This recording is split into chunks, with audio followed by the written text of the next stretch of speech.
Welcome back to the Mindful Classroom. This is TJ Belasco, and today we're going to talk a little bit about some of the things I'm currently reading, maybe some of my thoughts, and I'm going to pick up some ideas that I've been discussing in small catalog pieces during the morning cold plunge. But today if you don't watch that, I'll encapsulate all of it and then kind of tie in a book and some ideas from it. But I wanted to start today with a thought. It really struck me this morning. It was very timely. It was, I think, something we need to hear more often. And this is from the Daily Stoic. And it's what's better left unsaid. Cato practiced the kind of public speech capable of moving the masses. Believing proper political philosophy takes care, like any great city, to maintain the warlike element. But he was never seen practicing in front of others, and no one ever heard him rehearse a speech. When he was told that people blamed him for his silence, he replied, "Better they not blame my life. I begin to speak only when I'm certain what I'll say isn't better left unsaid." And that comes from Plutarch, from Cato the Younger. And it then goes on to say it's easy to act, to just dive in. It's harder to stop, to pause, to think. "Oh, I'm not sure I need to do that yet. I'm not sure I'm ready." As Cato entered politics, many expected swift and great things from him, stirring speeches, roaring condemnations, wise analysis. He was aware of this pressure, a pressure that existed on all of us at all times, and revisited and resisted. It's easy to pander to the mob and to our ego. Instead, he waited and prepared. He parsed his own thoughts, made sure he was not reaching or reacting emotionally, selfishly, ignorantly, or prematurely. Only then would he speak, when he was confident that his words were worthy of being heard. To do this requires awareness. It requires us to stop and evaluate ourselves honestly. Can you do that? And I don't think Plutarch could have had any idea when he wrote this so long ago how much it would apply to the world today. Today, it seems like every one of us gets to have a sounding board. We don't like something, we go online and we post everything online, or we comment on people we don't even know. And I don't know why sometimes we just can't scroll past something. We feel a need to always make a comment. And I like the idea. I like the fact that he says that until he's researched something and feels confident and really feels like he knows or has something that hasn't been said, that's when he's going to contribute to it. Because I think that's another factor.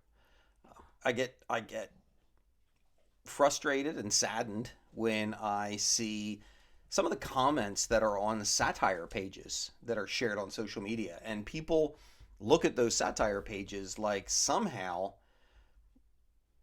no matter how ludicrous they are, they're true. And all it takes is one little bit of research more before you make a comment or open your mouth to find out what the truth is. It's important that we learn to do this. And I think that it ties into another aspect of the polarization that we all see happening. And within that polarization is the fact that we feel like we have to speak so quickly that we don't listen to where other people are coming from. What's motivating their feeling this way or their belief in this. And it's led to a place where conversation struggles. We spend more time talking over people or waiting for our chance to be heard. So, I think that Plutarch gave us great advice. And, it's the advice that probably some of our parents gave us. The idea of God gave us 2 ears and 1 mouth so that we could listen twice as much as we talk. And if nothing else sticks, I think that's a wonderful lesson to know.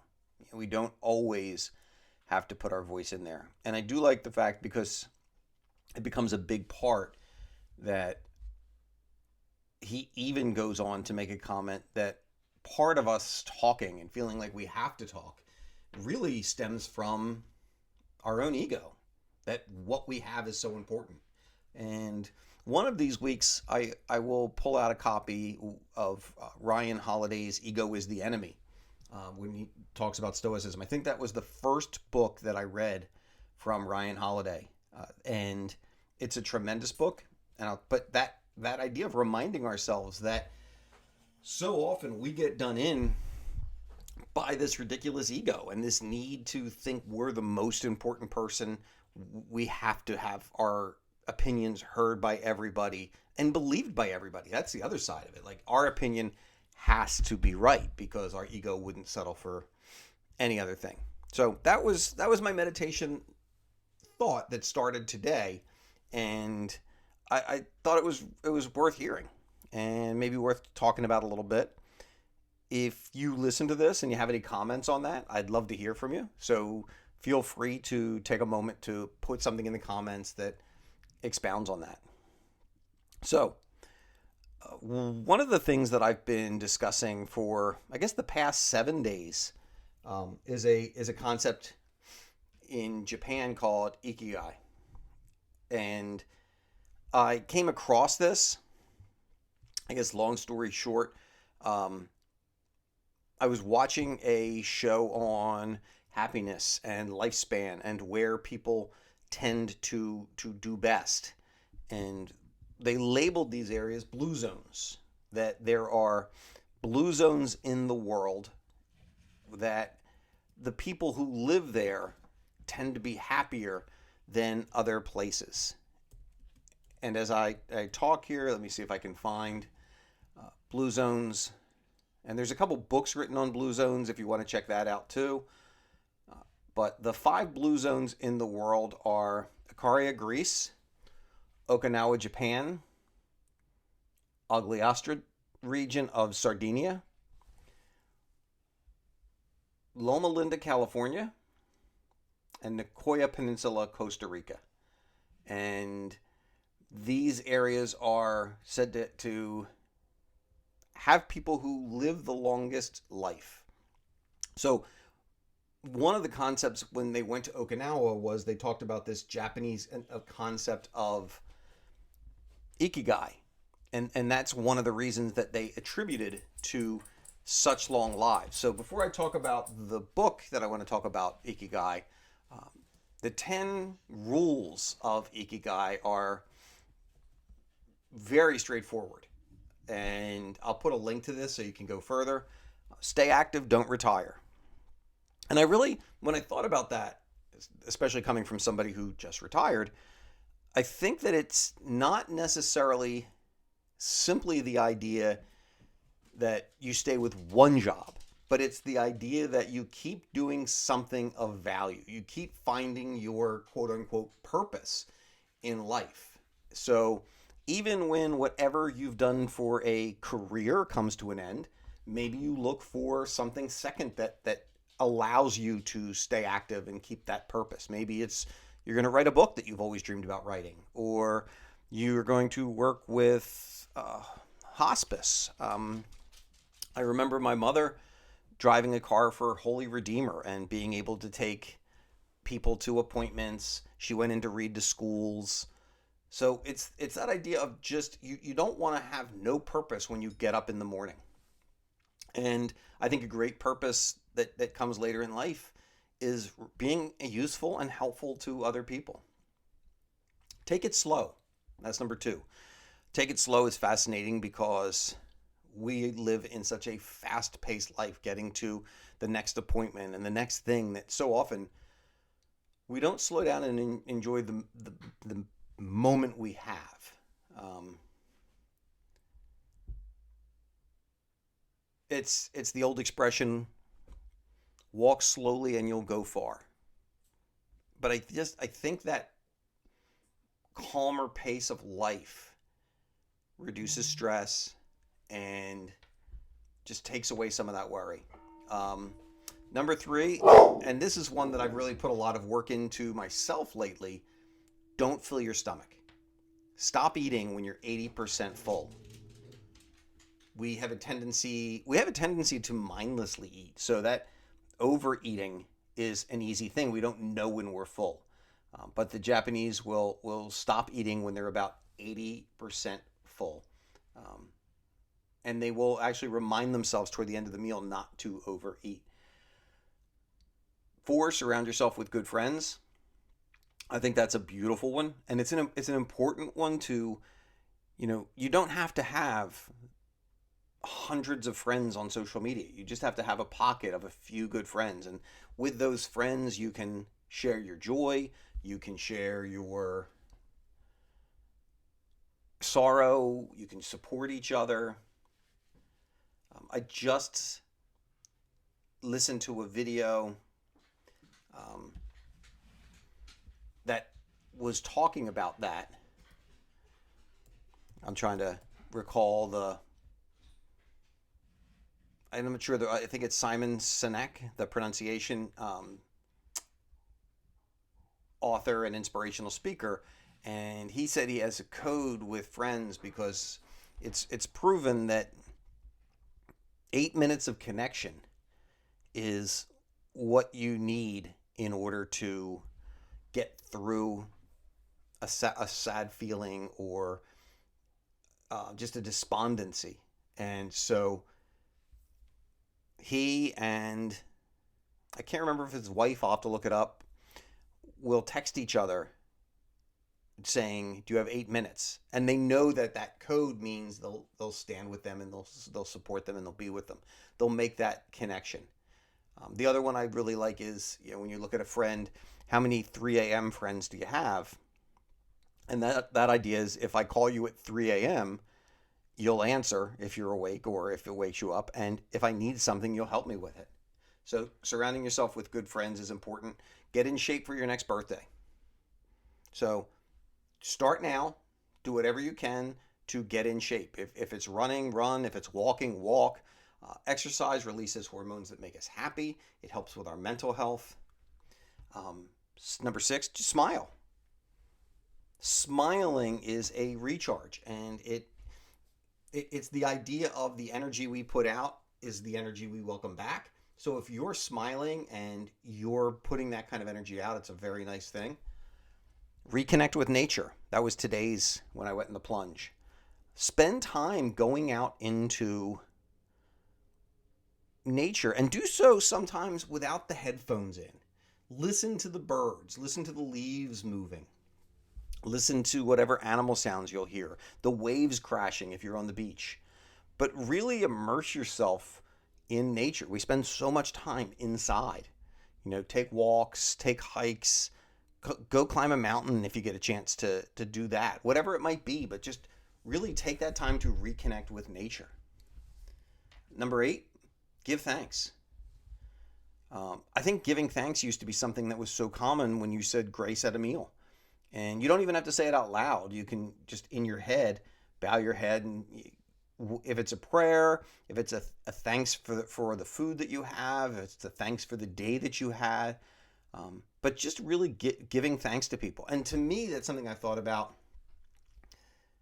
Thank people when they hold the door. It's something many of us do, but make it that conscious effort to give thanks.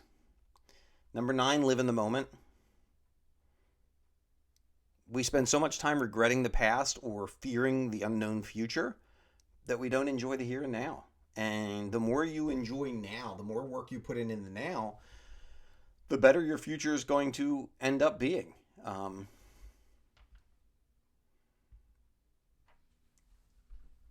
Eckhart Tolle said that the present moment is all you ever have. There is never a time when your life is not in this moment.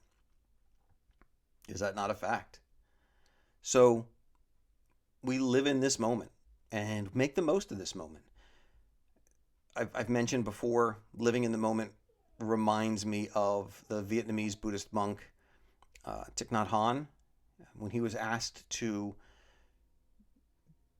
define meditation. His answer was so very simple. He said, when you're washing the dishes, wash the dishes. Mindfulness is being in the moment, being mindful of the moment. And if you can do that, you can really enjoy so much more of life. And then number 10 wraps it all up. Follow your ikigai. And that's your passion for life. You know, maybe you follow that passion into a career, or maybe that passion is instead a hobby or volunteer work. But really work to figure out what is your passion. We all have one deep inside of us. And how we can take that and make it into something we do. So that's those concepts. So from that, there are a couple books that have been written to address how we can do that and how we can heal.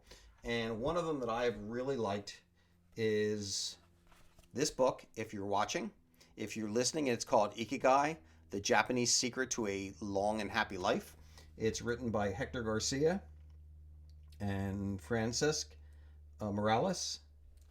And this really kind of goes through that. And what it does is, on the back, it takes in a couple different areas. What you love, what you're good at, what you can be paid for, and what the world needs. And where they all intersect in the center is your ikigai, is that thing. So the book expounds much further on the different concepts that play in here, but it really does give you a good way of life. And it's subtitled The Art of Staying Young While Growing Old. The idea that this keeps us young at heart. It keeps us really supported. I'm trying to look at where a few of these, where these chapters come in, how to face life's challenges. So, really where you take this book down, it's the little things that add up to a long and happy life, how to live longer and better by finding your purpose, find flow in everything you do, how to turn work and free time into spaces for growth. I love that one. The idea of whatever I do, how can I find a way to grow? Masters of Longevity, words of wisdom from the longest living people in the world. Lessons from Japan's centenarians, traditions and proverbs for happiness and longevity. The Ikigai diet, what the world's longest living people eat and drink. Gentle movements, longer life. Exercise from the East that promotes health and longevity. And then resilience, how to face life's challenges without letting them stress you out. So if I look at just a little bit of where this comes in, let's see. Let me find.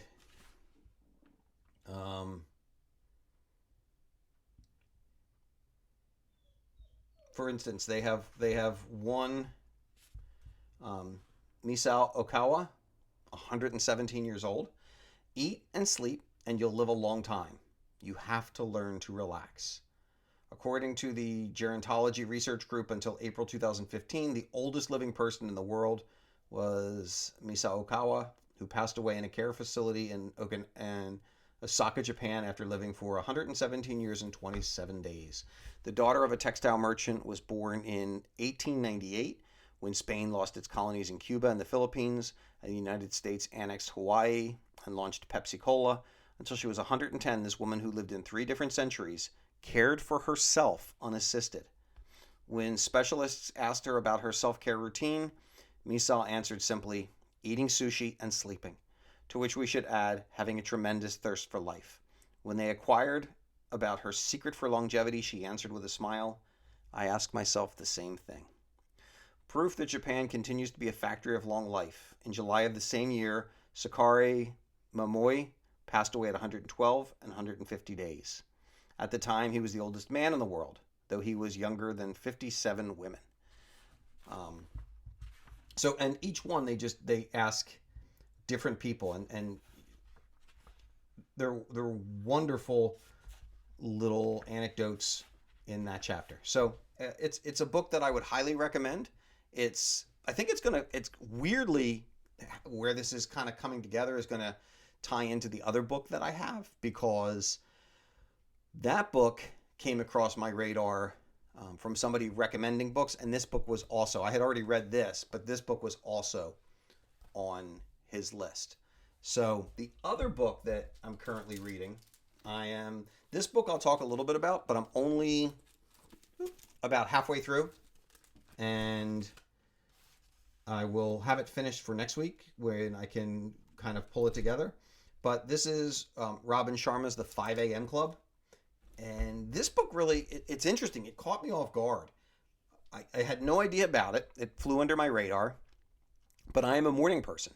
I cherish my mornings. Like I have when I taught, when I was teaching, I was getting up at 4:30 in the morning to give myself enough time before school to have a set morning routine.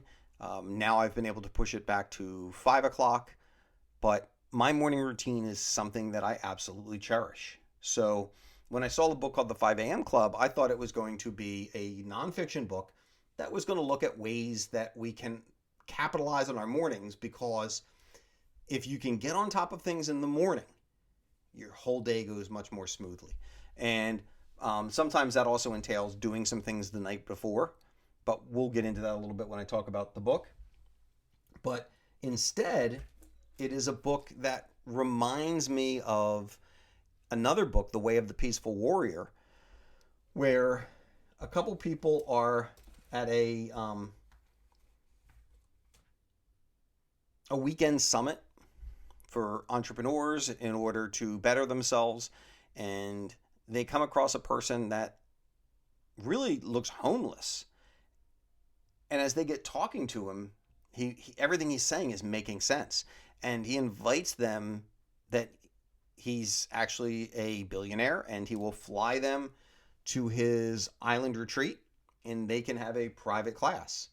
And that's where the book begins, and then it kind of gets into what those aspects are. So, although the book is truly laced with a ton of nonfiction proverbs and ideas that can really, get you kind of motivated and going. And I'll try to pick up a couple areas that I had marked down. They talked about, he calls it the 5 a.m. Club, and its theme is own your morning and elevate your life.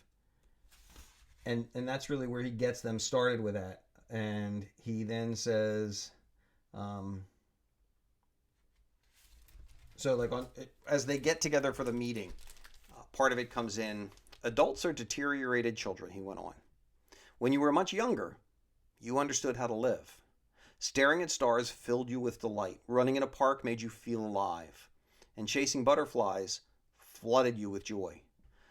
Oh, how I adore butterflies. Then, as you grow up, you forget how to be human. You forget how to be bold and enthusiastic and loving and wildly alive. Your precious reservoirs of hope faded. Being ordinary became acceptable. The lamp of your creativity, your positivity, and your intimacy with your greatness grew dim as you begin to worry about fitting in, having more than others, and being popular. Well, here's what I say. Participate not in the world of numbed out grown-ups with its scarcity, apathy, and limitation.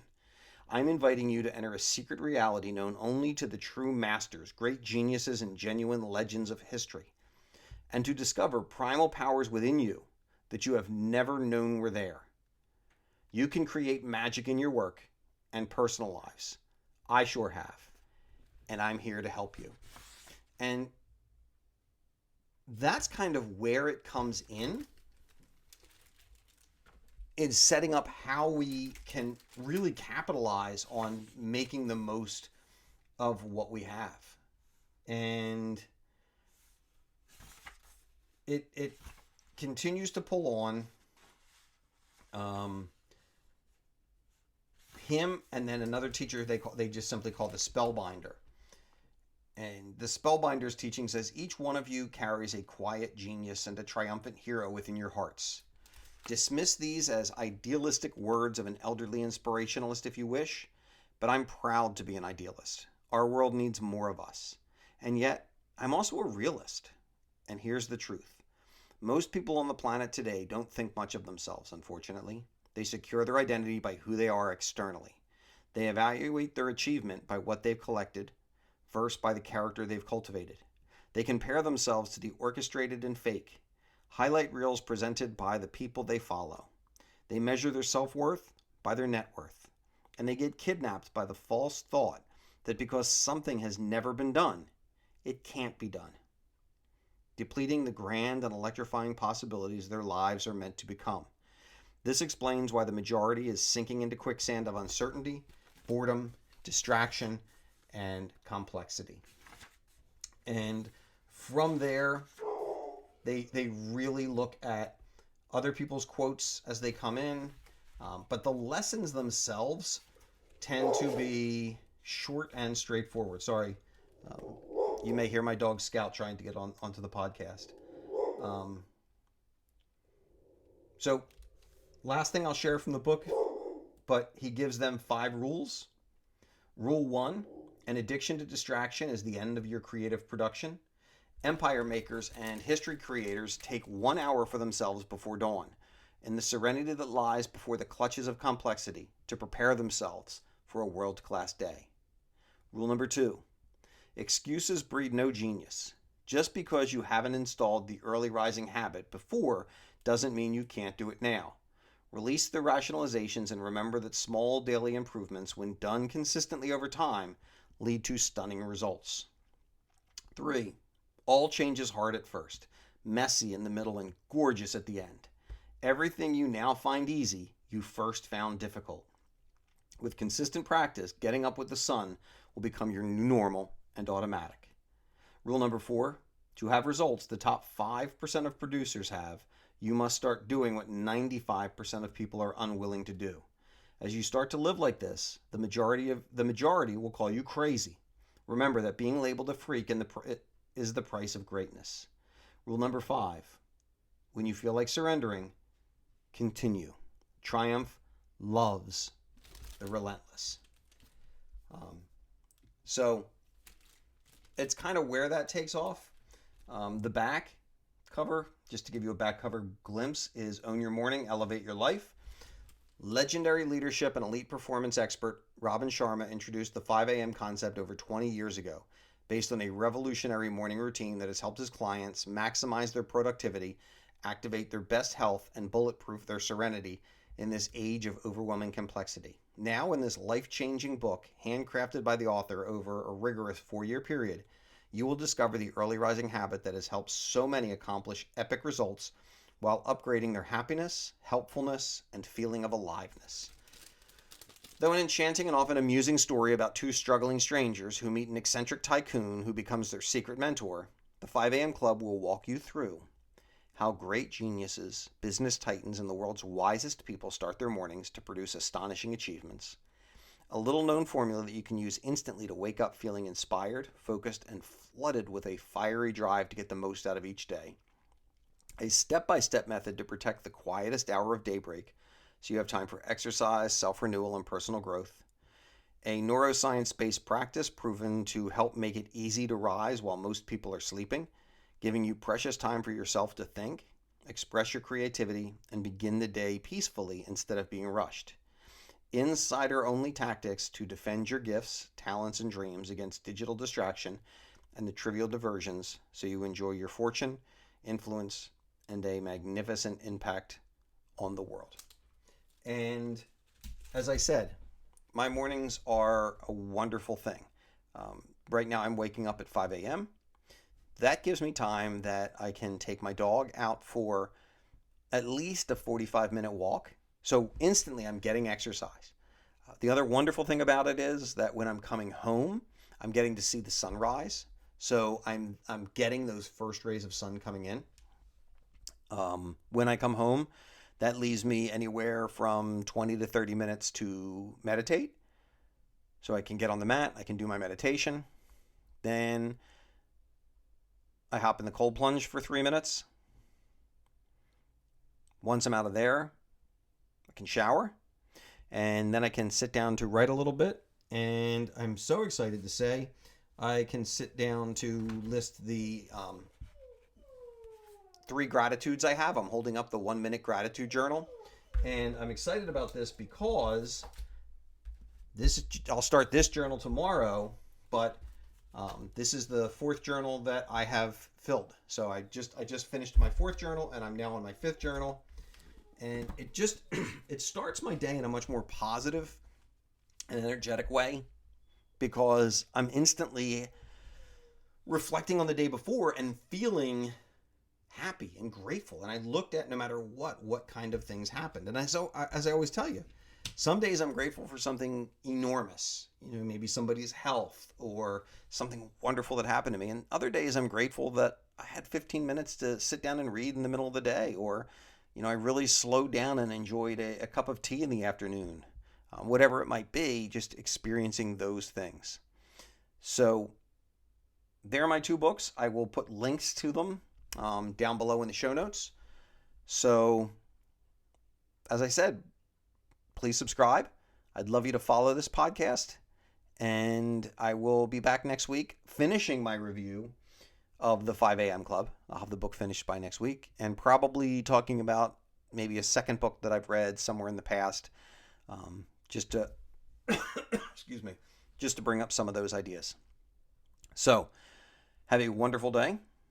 And before you go to sleep tonight, if you want to write it down, that'd be wonderful. I think there's definitely a much better gain when you write it down. But if not, just sit back and think about what are 2 or 3 things from the day. If it's early morning, it could be yesterday. If it's at night, it could be looking back at the day you've had for which you're grateful. And leave it on that note. Have a wonderful day. I'm grateful for all of you who tune in, and take care.